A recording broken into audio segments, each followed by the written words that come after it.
My name is Jeff Jackson. I am the facility supervisor in Dallas. I started drinking at a very early age. I found out that I really enjoyed drinking when I was about 6.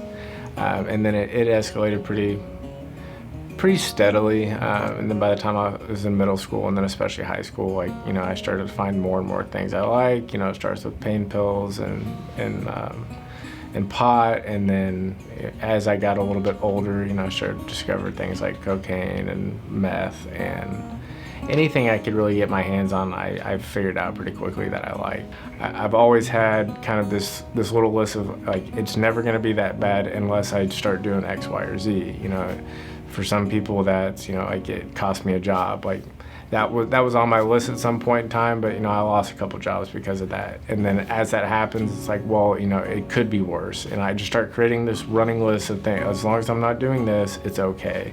And then during my last time out, that list basically became non-existent because everything I had said I will never do, it's really a problem when, those things just kept happening. So I've lost a career, I've lost a marriage, I've lost, relationships with family, with friends, and those consequences, I was still able to just write them off because it wasn't that big of a deal because I wasn't dead, and then you have a couple ODs and that keeps happening and it's well, I'm still not dead. I just keep towing that line.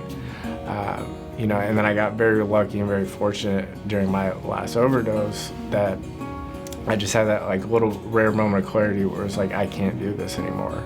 And for the first time in my life, I had to make that decision for myself. It wasn't made for me by legal authorities. It wasn't made for me by my parents or my friends. It had to become my decision. And at that point, I was able to get back into treatment, and for me, I was lucky. I was able to go to a place for 90 days, and 90 days was exactly what I needed. For me, the biggest shift I got out of my recovery this time was utilizing community in a way that I'd never done before. Just because my experience in treatment was invaluable just because of the group of guys that I had around me in treatment.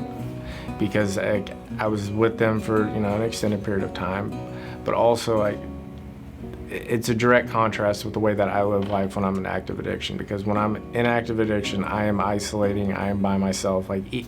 Even if I'm in a room of 1,000 people, I can be completely alone.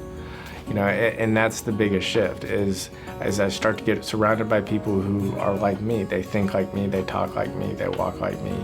And as I start to get those thoughts in my head where I'm able to start rationalizing and justifying everything that I want to think, everything that I want to do, as I get other people around me that can hold me accountable. That's the beauty of how recovery is. It's a deeply personal and very selfish thing, but we can't get it by ourselves.